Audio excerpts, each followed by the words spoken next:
City of Stevens Point Police and Fire Commission meeting, recorded June 7, 2022. To order the Police and Fire Commission for June 7th of 2022. Amanda, if you could please call the roll. Commissioner Kirschling? Here. Commissioner Moore? Here. Commissioner Morozek? Here.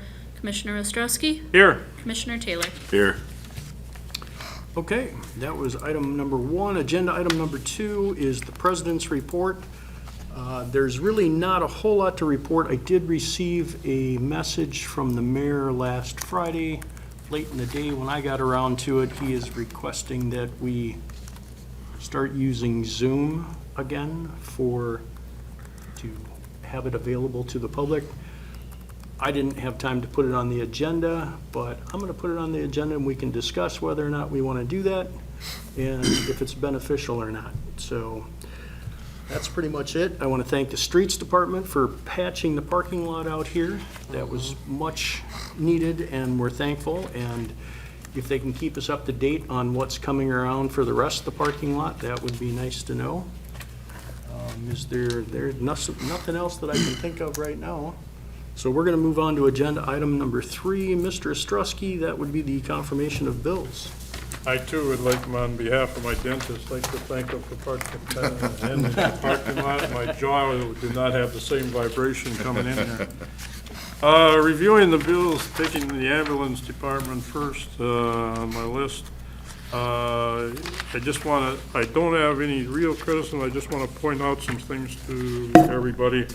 On the ambulance, for instance, you got pre-employment testing, $1,100.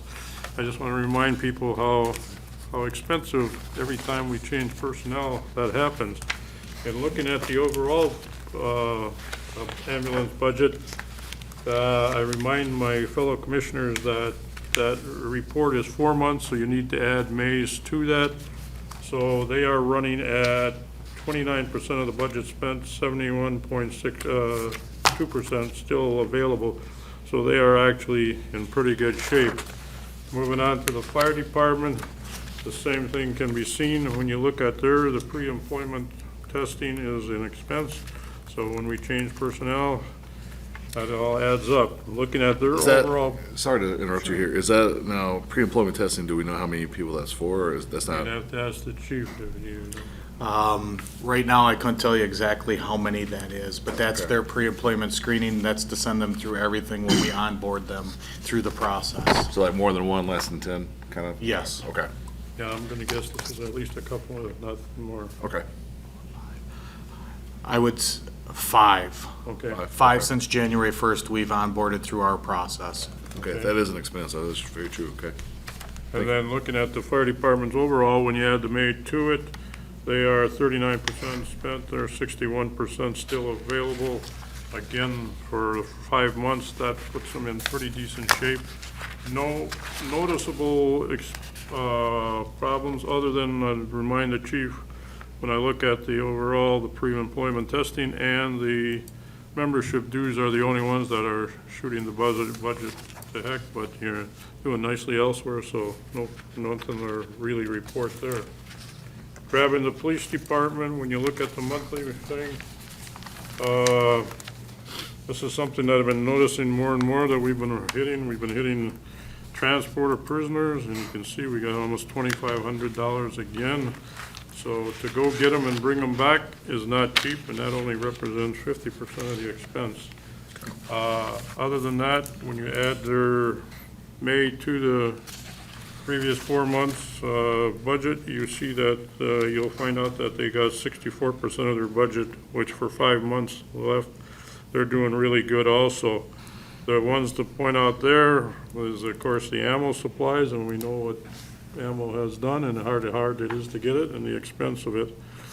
And of course, the prisoner expense. That, who the heck would have predicted we'd have as many roundups as good. So based on this, I have nothing to ask the chiefs because everything is pretty self-explanatory. If anybody has any questions, fire away. If not, I'd move that we accept the budgets as submitted.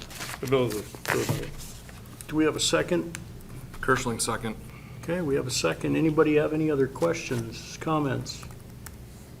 Seeing none, all in favor, please say aye. Aye. Aye. Any opposed? Hearing none, the motion carries on the confirmation of bills. Agenda item number 4 is the posting of the division chief and battalion chief positions, fire department. Chief. So as of this last week, we did post for a fire marshal / division chief within our department. As all of you know, we did run this process once before, and just prior to bringing that individual forward for approval with the commission, the individual withdrew from the process. So we've now posted that position again and are going to have that position open till July 1st. We will be running, parallel to that, we will be running the battalion chief's position open for the same amount of time. Again, we posted that this last week. The deadline for applications will be July 1st. We will be running the chief's assessment center for both of those positions July 19th. And we look forward to bringing 4 new candidates forward to the commission in August for approval and to put into those positions. Where are we at with staffing overall now? Staffing overall, right now, we are 7 positions short, and we currently have 3 candidates in the fire academy. Academy graduation will be June 17th at 15:30 at Station 1 on the apparatus floor. You said at 15:30? Yes, sir. Okay, thank you. And Chief, how many positions, how are those missing positions broken down? I know one is fire marshal, what are the others? So we have 1 division chief vacancy right now. We have 1 shift commander vacancy right now, 1 motor pump operator vacancy right now, and the rest are firefighter paramedic positions. Once a member moves to a motor pump operator, do they continue to go on the ambulances as well? At this time, the only time our motor pump operators actually respond on ambulances is when we have to close a fire apparatus down to provide a 3rd or 4th out ambulance when we district that apparatus out. Thank you. Any other questions? All right, thank you, Chief. Moving on, authorization to hire 2 police officers. Assistant Chief. Thank you, Commissioner Moore, appreciate that. We got 2 pictures of new officers that we'd like to hire with your approval. I'd like to tell you a little bit about them. Please do. Jason Diener. Jason comes to us from Cronenwetter PD, where he has been a full-time police officer for the past 4 years. Jason graduated from the Police Academy in 2017 and earned a degree in resource management and minored in forestry at UWSP in 2018. Jason is 26 years old and grew up in Chippewa Falls, Wisconsin. He is married and lives in Stevens Point. He enjoys hunting and fishing and doing repair work in his off time. Jason comes to us with many certifications. He is an AR-15 armorer, a Glock armorer, a CIT certified officer, a field training officer, certified in PBT, A-RIDE, and CPR. With approval from the PFC and pending completion of the psychological evaluation and medical evaluation, Jason is set to begin his career with the Stevens Point Police Department on June 27th of this year. And our second individual is Samuel Hessel. Samuel is a 22-year-old officer that grew up in Wausau. Actually, he's not an officer. He moved to Stevens Point to attend college, just graduated in May of 2022 with a degree in conservation law enforcement. After he completed the law enforcement academy in December of last year at Midstate, Samuel was involved also in the club frisbee team as well as the captain of that team. Samuel lives in Stevens Point, where he lives with his girlfriend. He enjoys hunting and fishing and other outdoor activities. He also enjoys taxidermy. He previously worked for UWSP Protective Services and is currently an Asset Protection Officer for Roundy's Corporation. With approval from the PFC and pending completion of his psychological and medical, Samuel is set to begin his police career at the police department on July 11th of this year. How do you say Jason's last name again? Hessel, No, Samuel Hessel. Jason's name? Dinger. Dinger. Chief, would this bring us back to full staff? Yes. Okay, do we have any other questions or a motion? Motion to accept the list of candidates. Okay, We need Do we to need do to it put put a date in contingencies in there, or can we just, in pending completion of the yeah? psychological approval pending examination. completions of the psych tests and And the other medical. listed. Yep. Yeah. Okay, I'll second that like motion. that. Okay. So we have a motion and a second. Any further questions or discussion? Seeing none, all in favor, please say aye. Aye. Any opposed? Hearing none, motion carries. Agenda item number 6 is station number 1, building updates. Chief? So with Station 1 being built in the 1960s, we have updated some things within the firehouse, others have lacked, and we need to look at improving those things, some sooner than others. With that being said, kind of rule of thumb is usually a fire department will stay in a firehouse somewhere between 50 and 75 years. If the city doesn't grow in a different direction, and if that station is still optimal for the citizens in the area it services. Station 1 is in that area. Station 1 is exactly where it needs to be within the city and to have optimal response times with ISO requirements. But with that, it definitely needs some updates. In 2013, we did renovate the upstairs of the station, along with doing some renovations on the first floor as well.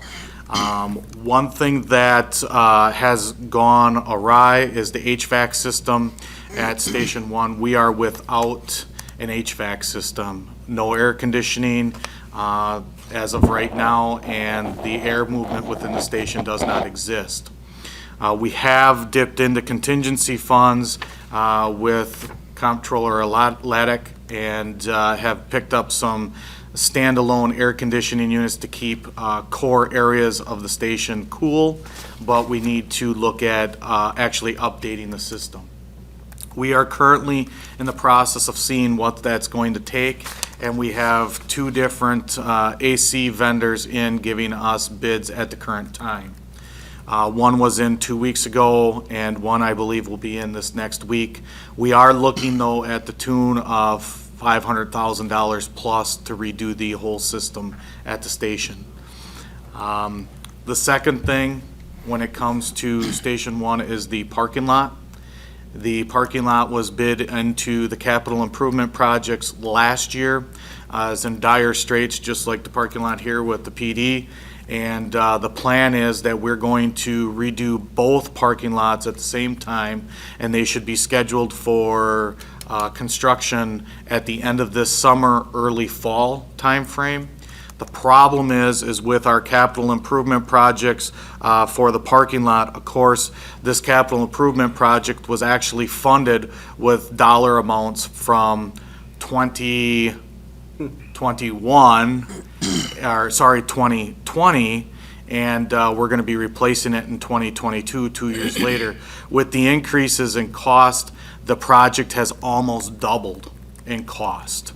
But we are going to be moving forward with that. 2 other large projects that we see that need to be done within the walls of Station 1 are a new roof, because we have several leaks in the current roof at Station 1, and the apparatus bay needing a new floor and wall painting. So with both of these, we'll be looking to the city to do capital improvement projects in 2023. Okay. If we can step back a little bit and go back to the air conditioning issue. Is that heat and air conditioning?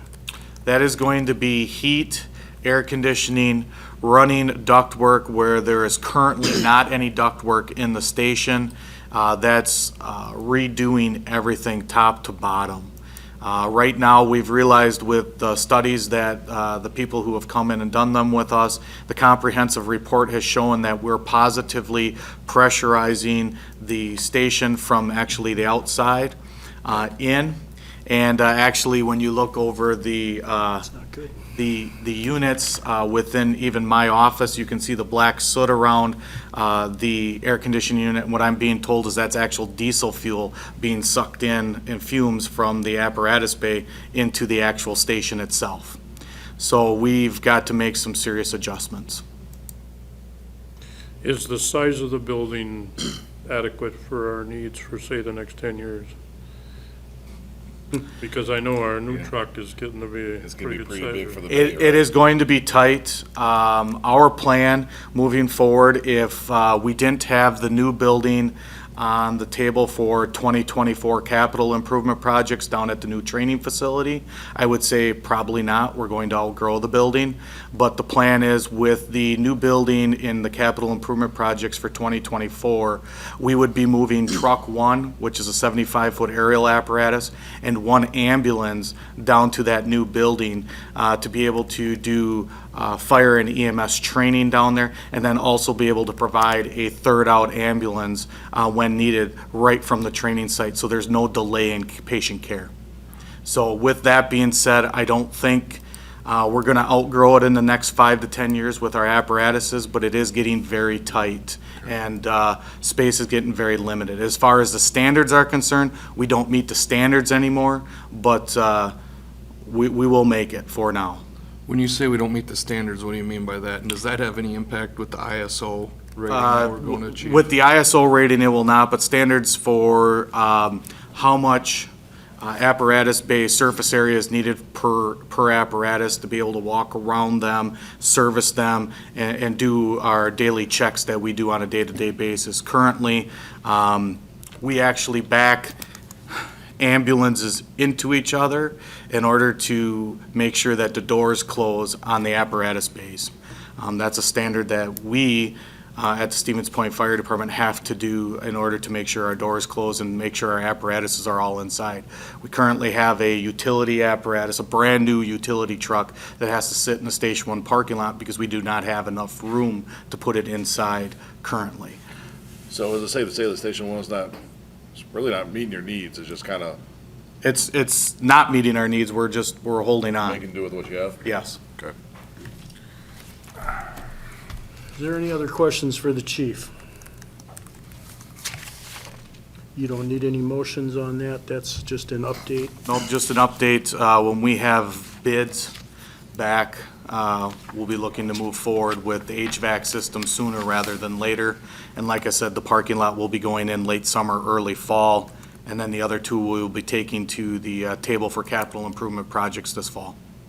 Okay, thank you very much. Item number 7 is the police chief's report. I feel like we're in a tennis match here. Yeah. Well, our detectives just completed the backgrounds on all of our police applicants that we had, and they did a great job. They usually have a 2 to 3 week window to try to dig up anything and everything in someone's life, and they did a great job. We had 3 great candidates that came through, the 2 that you approved to hire, and there is a third that his name is Jaden Solis. He works at Oshkosh PD right now, and he wants to move back here. And he did so well that we would like to request a year eligibility list for him. It doesn't sound like he's going anywhere else other than wanting to come here.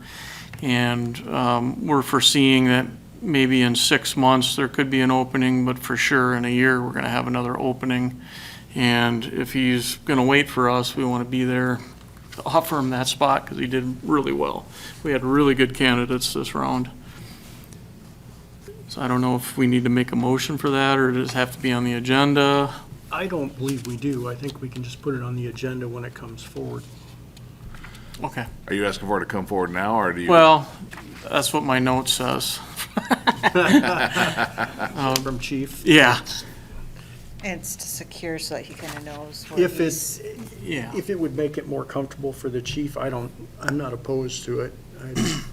So, well, just to clarify, you're asking for 1 year of eligibility, a window, so if a position comes open, we could automatically Right. bring him in. Now, would that be Right. contingent upon bringing that to approval for the PFC at that time too? for final Yes, approval? he still would have to pass the psych and the medical, and If you we wanna make just that are motion- informing you that we'd like to, normally we don't do an eligibility list because candidates are gone, but by the time we're hiring again, so it's kind of a waste of time, but he's let us know that he wants to work here, and we foresee some openings 6 months to a year. Okay. So we'd like to, Just make a secure that motion eligibility for- list so that we could tell him, hey, you're next up. I We've already motion- vetted you. Yeah, I'll motion that we allow for a 1 year eligibility window for Jaden Jaden Solis, correct? Yes. Beginning today and expiring 1 year from- 1 year from today, June 7th, 2023. Okay, as long as eligible, as long as he meets all the requirements. Contingent upon meeting all requirements and final approval with the PFC at time of. Or we could just do a blanket eligibility list. Is that acceptable? However you want to do it is acceptable If to there is me. anybody else that comes on board, then we don't have to do anything else, as long as we put the parameters in place that they need to meet. He's the only one left out of the group that we background. Okay. There's nobody else that we've Okay. already background. Usually the eligibility list is for people that you've already background, and you're telling them you're the next up when there's an opening. But because we hardly ever do an eligibility list, the chief wanted us to get approval to have that for a year. Yeah, I'll continue with that motion. Yeah, I'll second that motion. Okay. Any further discussion? Okay, all in favor of the motion, please say aye. Aye. Any opposed? Hearing none, motion carries. Thank you for that. Continuing, Assistant Chief Williams was sworn in on May 3rd. So that was a great day. She's doing a great job being in charge of patrol and the SWAT team and training and everything else that happens on that end of the building. May 16th, the chief asked Lieutenant Johnson to put out a public alert about some heavy traffic enforcement that we're going to be doing with Click It and Ticket and speed grants. And within a day and a half, Lieutenant Johnson and Detective Klein worked with our city media and made a fantastic commercial that's it's been put on our Facebook page and I think sent to the media as well. But just a real professional job. I don't know if a drone was used in that, but it's super cool video. Check it out if you haven't seen it. But Can we make him a little less scary next time for the commercial, or? yeah, Lieutenant Johnson was all business. But Where can people see that commercial at? it's on our Facebook page and Metro Wire, they have it. Is it on the city page at all? City Facebook page. Yeah, it's a short little, I don't even know what the runtime is. About a minute, but looks very professional. So we're proud of that. He did a great job on that.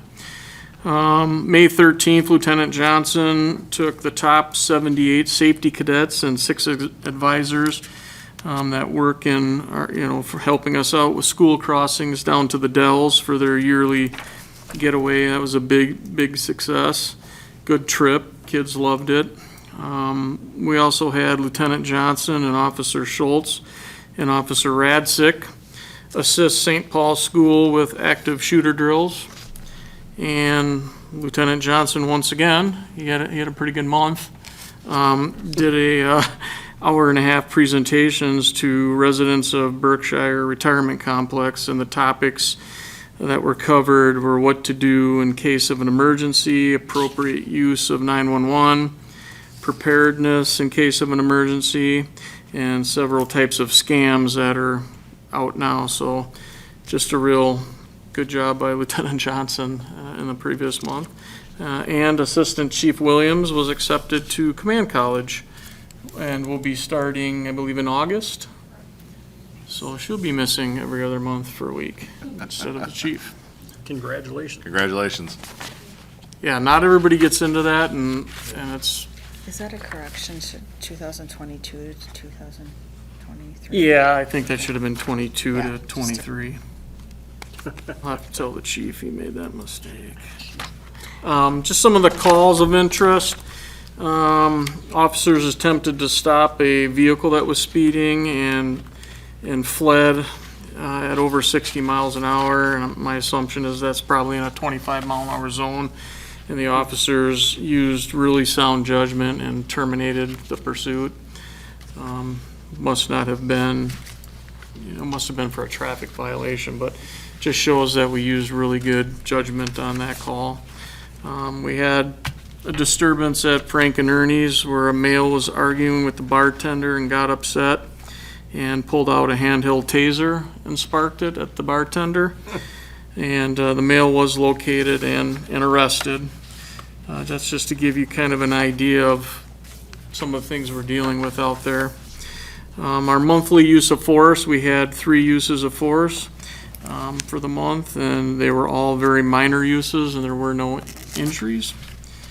And mental health related incidents, which is usually our number 1 call for service at the department yearly, is welfare checks, and we had 70, 7 Chapter 51s and 14 voluntary commitments. So very active, and part of the reason that we have a full-time CIT officer to help alleviate some of that from patrol. So he's doing a great job too. That's Officer Radsick. Our K-9 unit was very busy this month, or last month. They did a bike rodeo at Emerson Park. We had follow there with Officer Lee. And then we had Sergeant Blue and K-9 Barry at the Portage County Safety Fair down at Mark Motors, which is a huge event, and everybody loves the dogs down there, the kids especially. So that was a big outing where we got to showcase one of our dogs. And then we also had the Boys and Girls Club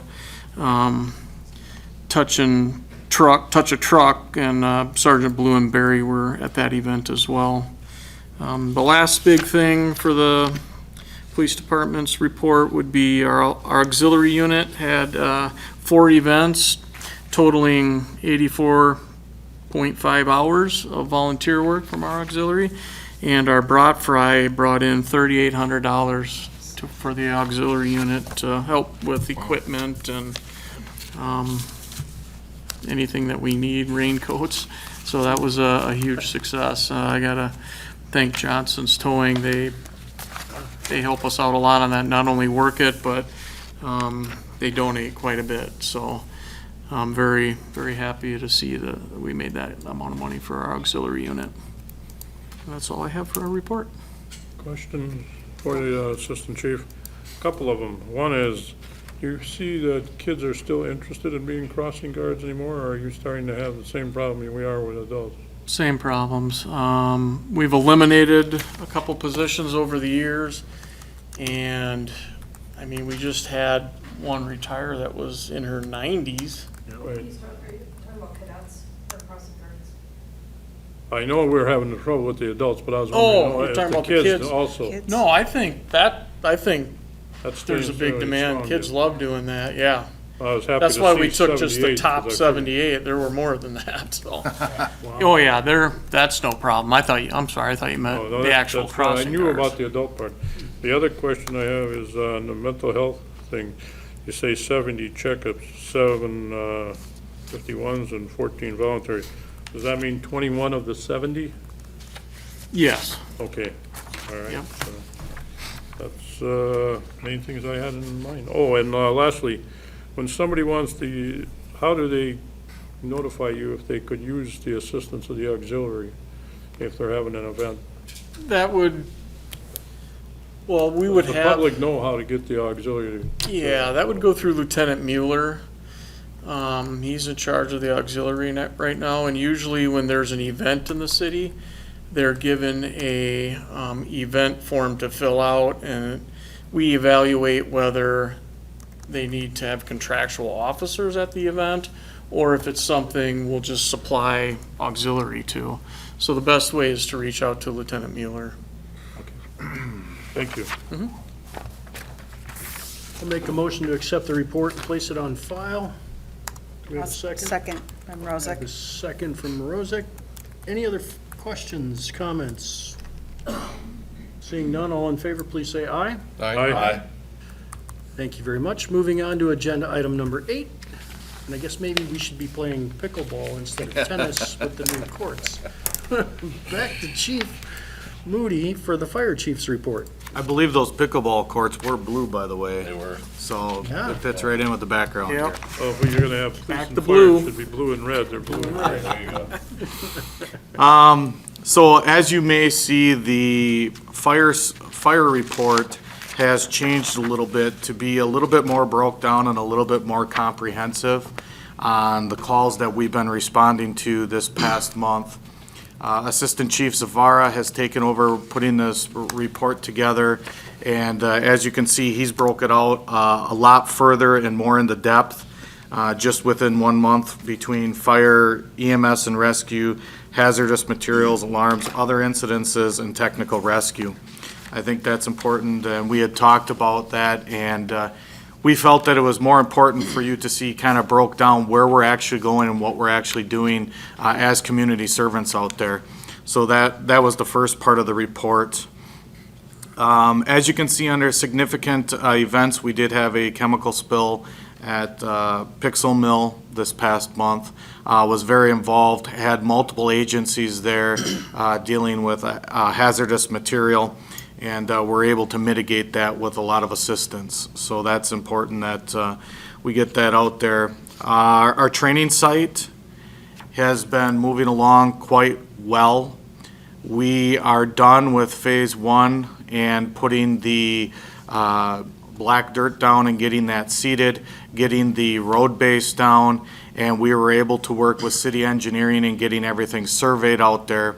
The infrastructure is laid for the building in 2024. The fiber optic, the water, and the hydrants have been put into place, flushed and hydroed. The city crews have been working well with us. We actually have 4 of the permanent burn cells formed and poured as of this morning, and we're going to continue that process through this week and into next. The plan is to have the 8 permanent burn cells built by the end of the month in order to service the new upcoming DCI course that'll start August 22nd at the training site itself. One other thing, talking about membership dues, and actually I had it on here when it comes to budgets. We've seen a huge increase in what we have to do as far as membership dues are concerned and the offers that were being given. A lot of times with our software and licensing, we normally can just pay that, and it provides the services that we need to update the fire department's products. Now we've been having to also purchase memberships and get individual memberships for individuals within the department who are running these programs. So it's been a lot more costly, and that is one line item that we're looking at increasing in 2023 because of that exact issue, and I'm glad you brought that up earlier. Another thing under the fire reports, so everyone is aware, I met with all 3 crews this past week and kind of gave everyone an update on where the fire department is going. And one big thing that we've been talking about within the 4 walls of the firehouse has been morale and recruitment and retention. And with that, I've heard the membership very loud and clear. My wife and I have taken on a little bit of an adventure, and we have new mascots for the Stevens Point Fire Department, a 2.5-pound and a 5-pound Yorkshire Terrier, which are our personal family dogs, but my wife and I went and got them therapy certified. So they are officially therapy certified as of July 4th on their first birthday. We've had to go to get therapy certified as handlers, and we have to have an insurance policy on the dogs as well. in order for them to come into the firehouse and be a part of the fire department team. So in the future, after the 4th of July, they'll be splitting some time between my office and Lincoln High School in Wisconsin Rapids, between my wife and I, and seeing everybody. And when people are having those rough days, be able to come in and sit with the dog and pet the puppy. So that's another new thing coming to the Stevens Point Fire Department. So also then on the EMS side of the house, as everyone knows, EMS week was May 15th, and we would just again like to recognize our staff for all the hard work they put in throughout the year. It's really important to us, and this year Chief Gemza and the committee got everyone multi-tools, and it was very well received. The Marshfield Medical Center River Region's emergency room opened May 13th. And so that is up and running. And some of our members went and participated in a career fair at the Boys and Girls Club this past month. We're getting out, trying to be more involved in the community, having an open door concept at the firehouse, and really trying to get back to the basics and being the community servants that we need to be, and being out there in the public's eye. So look for the firefighter paramedics out there, and any questions, comments, concerns, feel free to go up to them, ask questions. You need to see something, they have time, and they'd be more than willing to talk or answer any questions you have. And that's all I've got in my report. Yes, sir. Question for you. Now that we have the luxury of 3 emergency rooms, which we've never had before, who determines where the ambulance is going to go, which emergency room? It's patient choice. So the patient will have the right to decide where and what emergency room they would like to go to. When it becomes a critical trauma or a critical cardiac or burn patient, sometimes we'll make recommendations. And if the patient is unresponsive and cannot answer those questions, we will make the appropriate choices for those individuals where we see fit for them to go, whether it's to a burn center or to a level 2 trauma center or to a cardiac cath lab. I mean, it's a nice problem to have, but I mean, I was thinking about it the other day. You know, you used to say, go to the hospital, that only meant one place. Right, and that really changed when the second one opened up, making sure that our medics understood that the patient has the right to make those decisions. We will always be a patient advocate and explain if they have questions, especially when it comes to the specialty resources, but ultimately it'll be the patient's choice. Has there been any confusion that you've seen because of the 2 aspirases? So, with that being said, there is some designations that had to go into place. So it is Aspirus Point and Aspirus Plover, even though Aspirus Plover is still in the city of Stevens Point. That was what I was leading up to. Yes, so that's how they've designated the 2 emergency rooms, as Aspirus Stevens Point and Aspirus Plover, but they both are in the city, and that's how they've been designated. And there has been a lot less confusion since those designations. Now, I know Aspirus Plover has a helipad. Do either of the other 2 have for quick transport by air? I know Aspirus Stevens Point does not, and I'm not sure about the Marshfield Center. Okay. Of course, they got the airport right across the street. Airport's right across the street. And we're always willing to assist taking those transports from the emergency room or wherever that is out to the airport as well. We do that very often. And I know the university parking lot has been used a few times for Stevens Point. Yes, we have designations throughout the city and throughout the county, and even if they can't get to one of the designated LZs, we can also make some with other fire departments that go through that training to be able to set up those landing zones or LZs and know how to be able to perform those procedures for us. We can make fields, roadways, whatever we need to into those landing zones. I just think it's very important for the community to know what assets we now have that we never had before, and that, it just speaks all the better for our department. Correct. Okay, thank you. I only have one question. And has there been any issues with calling it Aspirus Plover in regards to the reports that have to be written up as to where you transported a patient to, in regards to then anything like billing with insurance and things like that? Because the only reason I ask is I know, like with Aspirus, things being new and stuff and the way things are being keyed in, going to Point, you get billed for Rylander, and you never were in Rylander, and so you don't foresee any issues with that, with the reports? Not that I'm aware of right now that we're seeing any issues when it comes to the billing aspects. Okay, So, and actually, since Amanda's here, she might be able to answer that, because she would probably, her or Chief Gemza would be taking those phone calls when it comes to those situations where we would have a billing issue, to be able to redirect to our billing company. And I guess, Amanda, have you taken or fielded very many phone calls on that aspect? Not on that aspect, just some people would have a question and I'd explain the difference between the two of them and said if they had any further questions, they could contact the billing company. Right. And the billing company might be able to provide them with more information. So there hasn't been very many issues with that.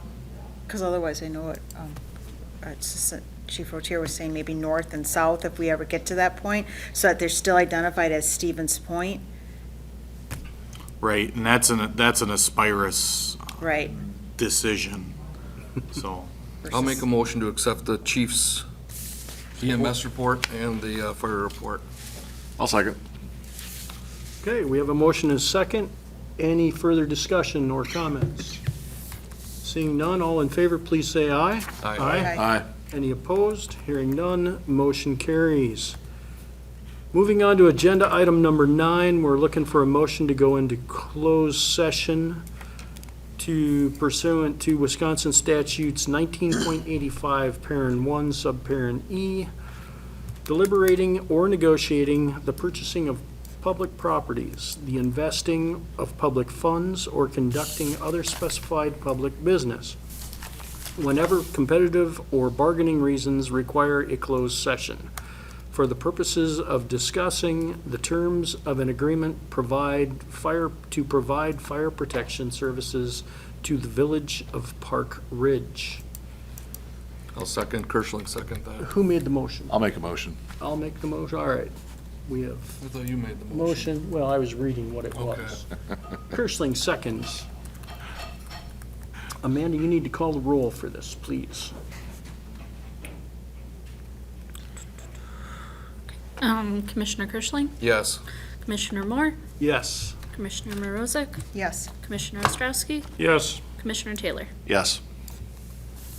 Okay, going into closed session. A video of this meeting is available for viewing on the city's website, stevenspoint.com/videos.